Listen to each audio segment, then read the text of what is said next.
کہ آج تک جس نے اللہ کے لیے قربانی دی ہے، اللہ نے اس کو ذلیل نہیں کیا، بلکہ اللہ نے اس کو ٹیسٹ کرنے کے بعد اتنا عطا کر دیا کہ اسے سنبھالا نہیں جائے گا اس سے۔ جس کے پاس اللہ ہے تو سب کچھ ہے، یعنی جس کے پاس رب ہے اس کے پاس سب ہے، اللہ نہیں تو کچھ بھی نہیں۔ تو جب جھوٹ عام ہو، دو نمبری عام ہو، آپ خالص پروڈکٹ بیچیں، لوگ ہاتھوں ہاتھ لیں گے۔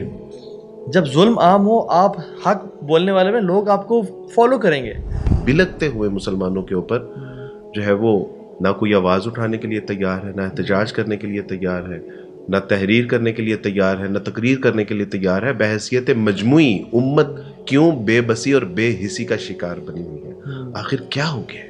اگر اقصیٰ ہمارے ہاتھ سے چلے گئی نا تو مدینہ ہمارے ہاتھ میں نہیں رہے گا، اور اگر مدینہ ہمارے ہاتھ سے چلا گیا تو مکہ ہمارے ہاتھ میں نہیں رہے گا۔ اقصیٰ کا معاملہ امت کی غیرت کا معاملہ ہے۔ بالکل آپ نے بجا فرمایا، اللہ سبحانہ تعالیٰ آپ کو جزائے خیر عطا فرمائے۔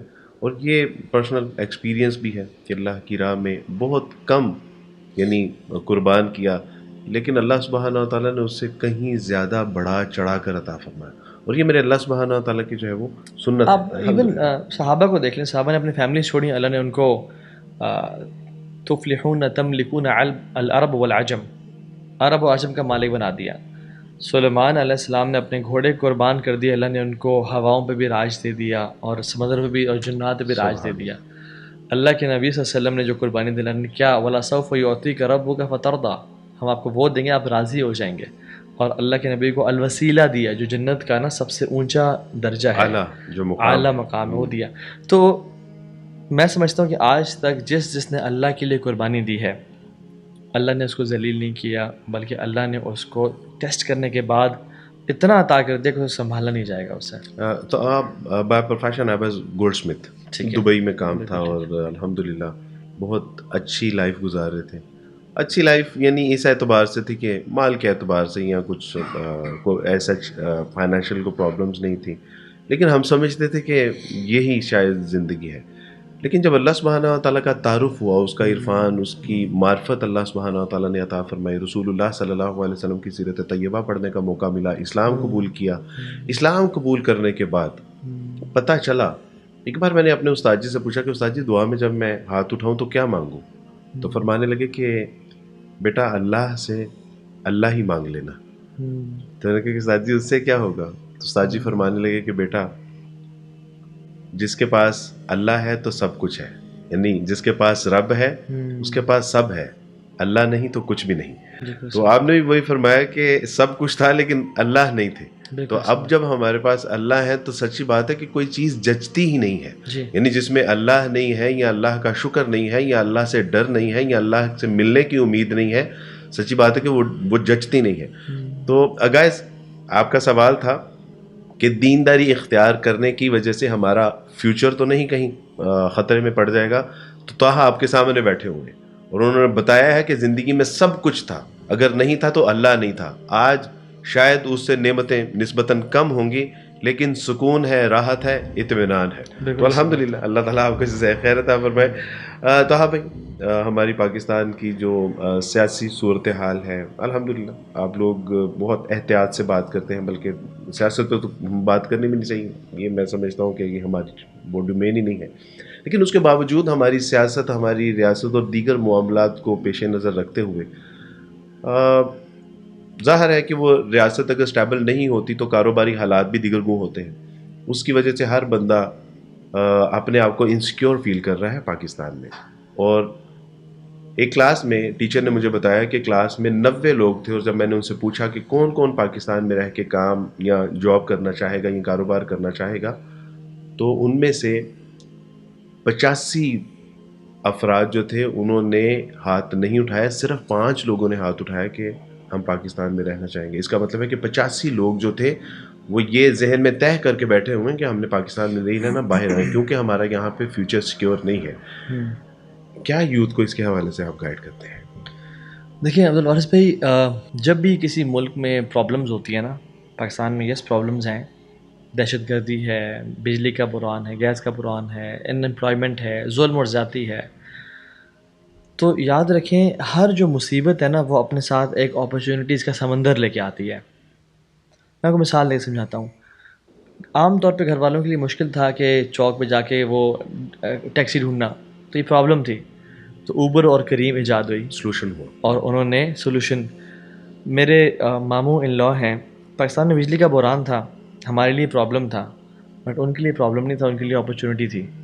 انہوں نے چائنا سے کنٹینرز امپورٹ کیے، لوگوں کو بھی بیچے، کارپوریشنز کو بیچے، اور بہت سولر کے اور یو پی ایس کے بھی، جب generators and U P S اس سے پہلے تھے.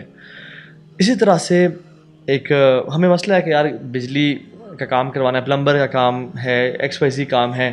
ایک فیملی فرینڈ نے سکون کے نام سے ایک اپلیکیشن بنائی جس میں یونیفارم کے ساتھ پلمبرز، الیکٹریشینز اور بہت سے لوگ. سو میں سمجھتا ہوں کہ ہر جو پرابلم ہے نا وہ اپنے ساتھ اپرچونیٹیز لے کے آتی ہے. سبحان اللہ. It's how you see things. Pakistan is a land of problems? No, Pakistan is a land of opportunities. اس وقت جتنی انڈیپینڈنس ہے، جتنا آزاد یعنی انسان بات کر سکتا ہے، بزنس کی اپرچونیٹیز، یس نو ڈاؤٹ دو نمبری ہے، زیادتی ہے، بٹ آپ اپنا SWOT انالیسس کریں، اپنی اسٹرینتھس، ویکنیسز، اپرچونیٹیز، تھریٹس کو طرف دیکھتے ہوئے کہ میں کس چیز میں انویسٹ کر سکتا ہوں کہ میں لوگوں کے پرابلمز ریزالو کریں اور لوگوں کو ویلیو دینا شروع کرتے ہیں. آپ ایسا پیسہ کمائیں گے، آپ کی سوچ ہے. پاکستان میں جتنا پیسہ کمایا جا سکتا ہے میں سمجھتا ہوں اتنا پوری دنیا میں اپرچونیٹیز نہیں ہے جتنے یہاں پہ ہیں. تو یہ سارے ایٹیکیٹس اسلام ہمیں بتاتا ہے. بالکل بالکل. تو ویلیو ایڈ کے لوگوں کی زندگی میں، اور کوئی جو آلریڈی کوئی ویلیو یا پروڈکٹ یا سروس دے رہا ہے اس کو بہتر کر کے دینا شروع کر دیں لوگوں کو. اور ان پرابلمس کو دیکھیں، یہ پرابلمس ہیں ان کو اپرچونیٹیز میں کنورٹ کریں. پیٹرول کا مسئلہ ہے، آپ سولرس کی طرف آ جائیں، سولر کارس کی طرف آ جائیں، سولر بائکس کی طرف آ جائیں، اس طرف آ جائیں. بہت ساری اور چیزیں ہیں. تو میں سمجھتا ہوں کہ اٹس ہاؤ وی تھنک. یعنی وہ جیسے تھا نا کہ ایک کتا گر گیا کنویں میں نا، تو مولوی صاحب نے کہا کہ 40 ڈول نکالو. تو لوگوں نے نکالے، انہوں نے کہا مولوی صاحب پانی بھی صاف نہیں ہوا، بو آ رہی ہے. تو انہوں نے کہا اچھا دوبارہ 40 ڈول نکالو. انہوں نے کہا دوبارہ نکالو. انہوں نے کہا مولوی صاحب ابھی بھی پانی صاف نہیں ہوا. انہوں نے کہا چلو 40 اور نکالو. آپ دیکھو 40 ڈول اور نکالے بٹ ابھی بھی بدبو تھی. کہتے ہیں یار کتا نکالا تھا. کہتے نہیں کتا نہیں نکالا تھا، آپ نے تو کہا ہی نہیں. کتا تو وہی ہے. اصل میں بالکل صحیح بات ہے، ہم کرٹیسائز تو کر رہے ہوتے ہیں، ڈول نکال رہے ہوتے ہیں، لیکن ایکچوئل پرابلم کو سولو کرنے کی طرف. ہمارا پرابلم اکثر یہاں پہ ہوتا ہے کہ اگر کوئی پونی یہاں پھنسا ہوا ہے نا، پھر ہم یعنی اپنا لینس چینج کر لیں. جیسے ایک شخص کے بارے میں آتا ہے کہ وہ نا بیمار ہو گیا، اس سے آئی سائٹ کمزور ہو گئی، تو ڈاکٹر صاحب نے کہا گرینری دیکھیں. تو وہ شخص گھر آ گیا، اس نے کہا پردے چینج کرو، گرین کرو، دیواروں کا پینٹ چینج کرو، گرین کرو، کارپیٹ چینج کرو، گرین کرو، بچوں کو گرین کپڑے پہناؤ. بیگم نے کہا تو سیاپا پہ گیا. ڈاکٹر صاحب کے پاس گئے، ڈاکٹر صاحب یہ کیا کیا آپ نے ہسبینڈ؟ تو گرین. تو ان کا لے کے آئے میرے پاس. تو وہ لے کے آئے تو انہوں نے کہا کہ یار آپ کیا کر رہے ہیں؟ کہ آپ نے کہا گرین دیکھو. تو انہوں نے پھر اپنے ڈرا کھولی اور گرین شیڈز اور گلاسز نکال کے دے دیں کہ آپ کے لیے حل یہی ہے کہ آپ اپنی شیڈز گرین پہن لیتے ہیں نا تو آپ کو ہر چیز گرین نظر آتی. تو کبھی کبھی ہمیں نا اپنی شیڈ چینج کرنی ہوتی ہیں تاکہ ہر چیز. بالکل صحیح بات ہے. اپنے نگاہ زاویہ نگاہ کو تبدیل کریں. عورت اپنے شوہر سے کہتی ہے کہ ہر 5 منٹ بعد جو ہے نا مجھے آپ نے چینی کا ڈبہ لا کے دکھانا ہے. اس کو کھولتی، ڈبہ دیکھتی، پھر بند کرتی، پھر 5 منٹ پھر دیکھتی، پھر تو اس نے کہا what's problem with you, what are you doing every after 5 minute. تو اس نے کہا کہ مجھے ڈاکٹر نے کہا کہ آپ نے ہر 5 منٹ بعد شوگر چیک کرنی ہے. تو اس نے تو یہ بالکل ہم یہی کر رہے ہیں نا کہ ہم ایکچوئل چیزوں. ہمارے استاد تھے رشید ارشد صاحب، جب رجوع القرآن کورس ہو رہا تھا تو اس میں انہوں نے یہی آپ نے جو کہا نا کہ جب مسائل آتے ہیں تو وہ اپنی اپرچونیٹی ساتھ لے کے آتے ہیں. MBA میں اس مثال کو پڑھایا جاتا ہے کہ آپ نے ایک ایسی جگہ پہ جوتے فروخت کرنے ہیں جہاں کوئی جوتے نہیں پہنتا. تو سب نے انکار کر دیا کہ وہاں اگر کوئی جوتا پہنتا ہی نہیں تو ہم خاک جوتے وہاں پہ فروخت کر پائیں گے ایک ایسے جزیرے پہ. تو ایک شخص نے کہا کہ سر میں یہاں پہ جوتے سیل کرنے کے لیے تیار ہوں. اگر میں نے جوتے کی افادیت، اہمیت اور اس کی امپورٹنس بتا دی تو ہر شخص وہاں پہ جوتا خریدے گا. یہ ایک اپرچونٹی تھی جو سب کی نظروں سے اوجھل تھی. تو بالکل اگر آپ مجھے اپنے معافی ضمیر کو ادا کرنے کی توفیق عطا فرمائیں تو صدقے جاؤں آپ کے جواب پہ کہ جو آپ نے بتایا کہ ہمارے یہاں مسائل ہیں. اب یہی مسائل ہمیں اپرچونٹی دے رہے ہیں کہ آپ سیاست میں آئیے، آپ ریاست میں آئیے، آپ اگر کاروبار کا فقدان ہے تو حلال اور سنت کے مطابق کاروبار کیجیے. جن چیز میں آپ کو لگتا ہے کہ 2 نمبری ہے وہاں پہ 1 نمبر دیکھیں. آپ کو لوگ اللہ سبحانہ تعالیٰ کی ایک فرینچ ایمبیسڈر آئے تھے، میریٹ میں رہ رہے تھے اسلام آباد میں. وہ جب نکلے نا ایگزٹ کر رہے تھے تو انہوں نے کہا کہ اگر میں پاکستان میں ہوتا نا میں بلینئر ہوتا. اس نے کہا فرینچ ایمبیسڈر نے. لوگوں نے کہا کیسی بات کر رہے ہیں، یہاں سے ہر کوئی وہاں جانا چاہ رہا ہے، آپ کہتے ہیں میں یہاں پہ ہوتا. کہتے ہیں یار مجھے میریٹ میں بھی خالص دودھ نہیں ملا. سبحان اللہ. اگر میں یہاں پہ خالص دودھ بیچنا شروع ہو جاؤں نا میں بلینئر بن جاؤں. تو جب جھوٹ عام ہو, 2 نمبری عام ہو, آپ خالص پروڈکٹ بیچیں, لوگ ہاتھوں ہاتھ لیں گے. جب ظلم عام ہو, آپ حق بولنے والے میں, لوگ آپ کو فالو کریں گے. لوگ آپ کو کیوں سنتے ہیں, لوگ یوتھ کلب کو کیوں سن رہے ہیں؟ کیونکہ اس ٹائم میں جب یعنی میں سمجھتا ہوں جب لوگوں کو گائیڈنس کی ضرورت تھی, ریلیٹیبلٹی کی ضرورت تھی, سمجھنے کی ضرورت تھی, سمجھانے کی ضرورت نہیں تھی, یوتھ کو سمجھنے کی ضرورت تھی اس ٹائم پہ, تو میں سمجھتا ہوں ہم نے وہی اسٹیپ فارورڈ الحمد للہ اللہ کے فضل و کرم سے. تو میں سمجھتا ہوں کہ پاکستان میں آپ خالص دودھ, یار اچھا کپڑا بیچ دو, ٹھیک ہے, آپ پانی اچھا جو ہے نا فلٹرڈ بیچنا شروع کر دو. جو بھی مسائل ہیں ان پرابلمس کو اپرچونیٹیز میں کنورٹ کریں, دیکھیں کس طرح سے آپ کا کام فلرش کرے گا. So it's not the land of problem, it's the land of opportunities. میں سمجھتا ہوں بارک اللہ. ہمارے ایک شاگرد ہیں, انہوں نے کہا کہ عبدالواس بھی آپ نے میرا نکاح پڑھانا ہے. میں چلا گیا, نکاح پڑھایا, دعا کی, تو دعا میں میں نے کہا کہ اللہ سبحانہ تعالیٰ, موقع تو یہ خوشی کا ہے لیکن ہم نظر انداز نہیں کر سکتے اپنے ان فلسطینی بہن بھائیوں کو کہ جو اس وقت شدید پریشانی کا شکار ہے, درد ہے, غم ہے, بھوک ہے, افلاس ہے. تو اللہ سبحانہ تعالیٰ ان کی مدد فرمائیے. دیکھیے کہ ہم خوشی کے موقع پہ بھی ان کو نہیں بھولے. ہاؤ اٹس پاسبل کہ ان عام حالات میں ہم اپنے فلسطینی بہن بھائیوں کو بھول سکے. ہمارے نوجوان جاننا چاہتے ہیں کہ امت کو آخر کیا ہو گیا ہے, ایک ایسی امت کے جو درد رکھنے والی تھی, جو جسد واحد کا تصور دینے والی تھی, یعنی ایک ایسی امت کے جو ایک دوسرے کے لیے اپنی جان مال ہر چیز کو. اس وقت کیا ہو گیا ہے کہ غزہ اور فلسطین کے بلکتے ہوئے مسلمانوں کے اوپر جو ہے وہ نہ کوئی آواز اٹھانے کے لیے تیار ہے, نہ احتجاج کرنے کے لیے تیار ہے, نہ تحریر کرنے کے لیے تیار ہے, نہ تقریر کرنے کے لیے تیار ہے. بحیثیت مجموعی امت کیوں بے بسی اور بے حسی کا شکار بنی ہوئی ہے؟ آخر کیا ہو گیا؟ عبدالواس بھی دیکھیں, ایک اسرائیلی روایت میں آتا ہے کہ ایک شخص تھا بنو اسرائیل کا, اس نے اپنے دور کے نبی سے کہا کہ میں اتنے عرصے سے رب کی نافرمانی کر رہا ہوں اور رب نے مجھے عذاب دیا ہی نہیں, مجھے تو پکڑ آئی نہیں ہے. تو یہ تو آپ غلط کہہ رہے ہیں کہ گناہ کرو گے تو رب پکڑے گا. تو اللہ تعالیٰ نے اس نبی کی طرف وحی کی اور کہا کہ اللہ کے بندے, تجھے میں اتنے عرصے سے عذاب دے رہا تھا, تجھے پتہ ہی نہیں چلا. تیرے دل سے میں نے رب کی محبت کو نکال دیا, تیرے دل سے میں نے نماز میں خشوع کو نکال دیا تھا, تو مسجد کی طرف نہیں آ پاتا, تیرا دل سخت ہو گیا. اس سے بڑا کوئی عذاب ہے؟ تو میں سمجھتا ہوں امت کے اوپر اس سے بڑا کوئی عذاب ہے کہ ہمارا دل سخت ہو گئے ہیں. پوری دنیا میں آپ دیکھ لیں, صرف غزہ نہیں, آپ چائنا میں دیکھیں ویگر مسلم کے ساتھ کیا ہو رہا ہے, ان کی ایتھنک کلینزنگ ہو رہی ہے. آپ میانمار برما میں دیکھ لیں, وہاں پر روہنگیا مسلمس کو ختم کیا جا رہا ہے. کشمیر میں دیکھیں, انڈیا میں جینوسائیڈ پلان کیا جا رہا ہے. یمن میں کافی عرصہ ہو گیا قحط وہاں پہ ہے, بچوں کے لیے کچھ کھانے کو نہیں ہے. سیریا میں ایک 1 ڈیکیڈ لانگ وار چل رہی ہے. سعودی عرب جو حرمین شریفین ہے, جب غزہ میں جینوسائیڈ ہو رہا تھا اور بچوں کو قتل کیا جا رہا تھا, یہ انہوں نے شکیرا کو بلایا کانسرٹ کے لیے, ساؤنڈ اسٹارم میوزیکل فیسٹیول چل رہا ہے. کچھ دن پہلے انڈرٹیکر کو پتہ نہیں $16 ملین دیے ہیں just to walk on the ramp and lift a trophy, ٹھیک ہے. اور ترکی میں زلزلے, موروکو میں زلزلے, افغانستان میں زلزلے, پاکستان میں ہائی انفلیشن ہٹ کی ہوئی اور اپنی اقتدار کی جنگ ہے اور اپنی ایکسٹینشنز کی پرواہ ہے لوگوں کو, ٹھیک ہے. پوری دنیا میں آپ دیکھ لیں, وہاں پہ غزہ کی طرف دیکھیں آپ, تو یقین جانے انسان حیران ہو جاتا ہے کہ یار یہ اس دنیا میں سب کچھ ہو رہا ہے اور ہم خاموشی سے بیٹھے ہوئے ہیں.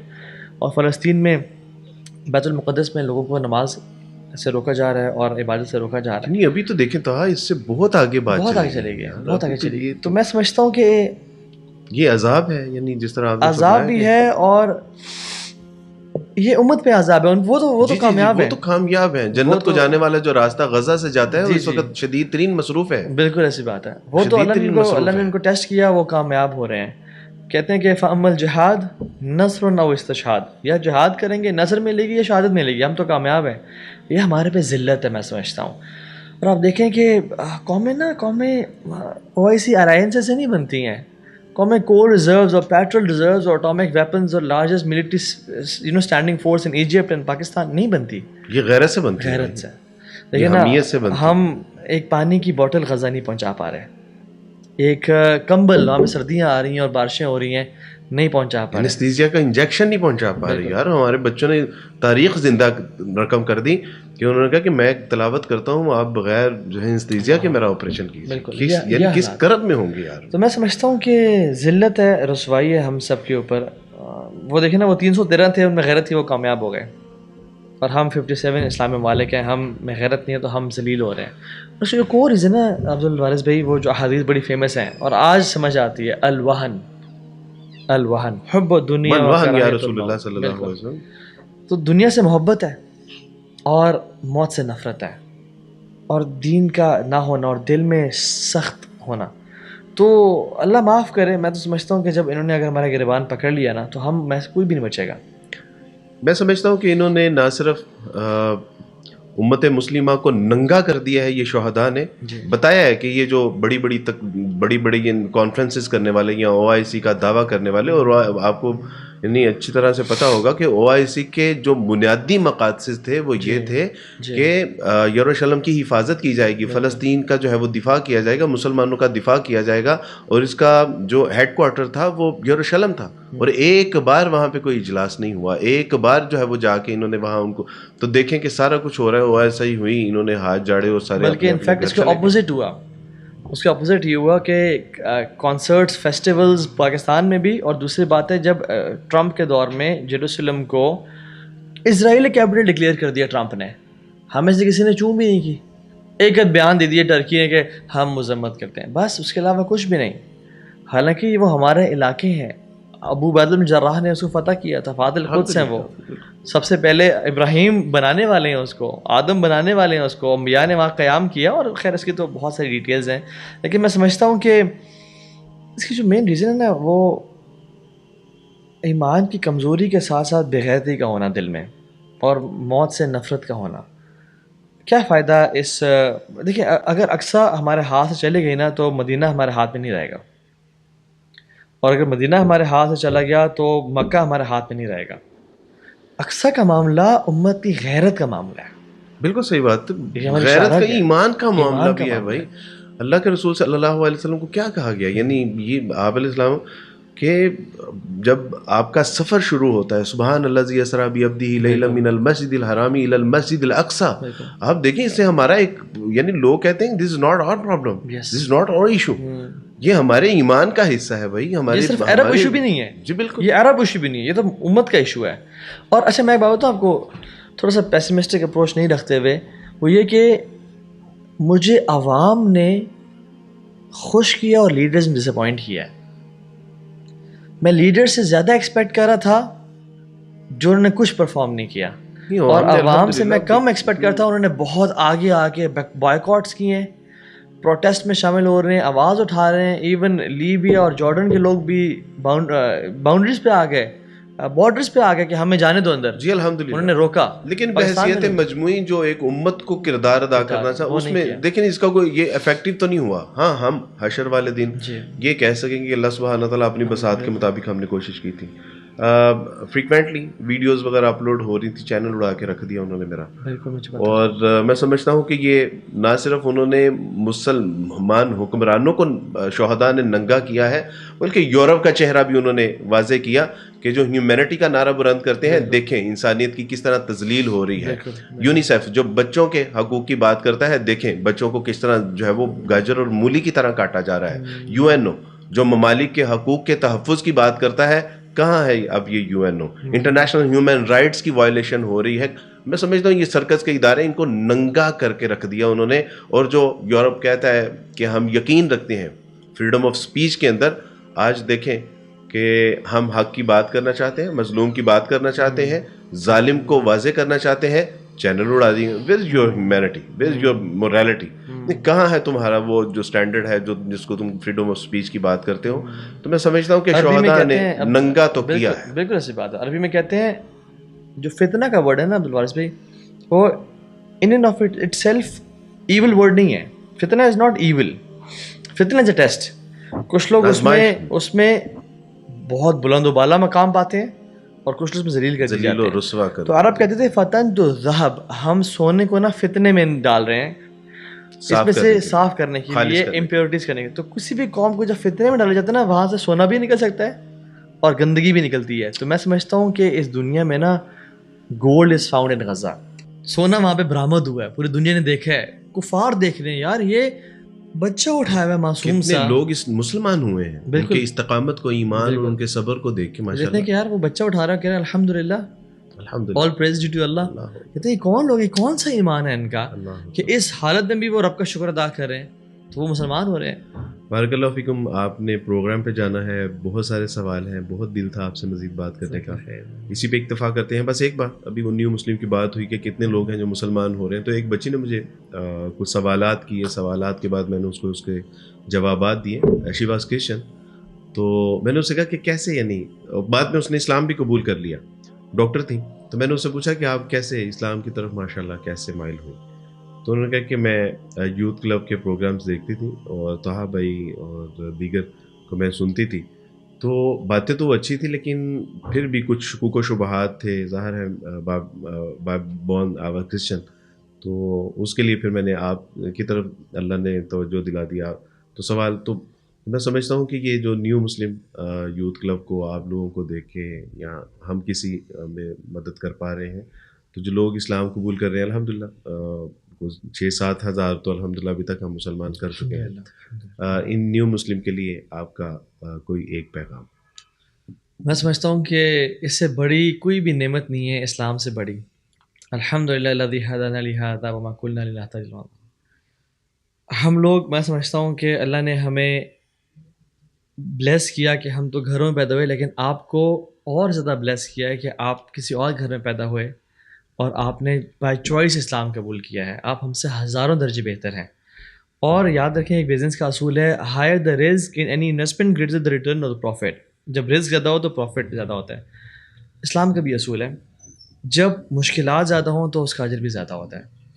جس دور میں گناہ کرنا آسان ہے اس دور میں گناہوں سے بچنے کا ثواب زیادہ ہے, اور جس دور میں نیکیاں کرنا مشکل ہے اس دور میں نیکیاں کرنے کا ثواب زیادہ ہے. تو ہمارا اسلام ایک جگہ پہ, بٹ آپ لوگوں کا جو اسلام ہے فیملی سے لڑ کے اور ایک پورا آپ نے ایک جہاد کیا ہے, میں سمجھتا ہوں کہ آپ لوگ ہمارے برابر نہیں, آپ بہت اوپر ہیں. میں تو ان سے کہوں گا کہ آپ ہمیں میسیج دیں اور ہمارے لیے دعا کریں اور نصیحت کریں. اللہ تعالیٰ آپ کو بہت جزائے کثیر عطا فرمائے, دنیا اور آخرت کی بلائیاں عطا فرمائے, اور آپ کا سفر سیف ہو, خیر و عافیت سے آپ اپنے اہل و عیال میں جائیں. بارک اللہ فیکم. السلام علیکم و رحمۃ اللہ.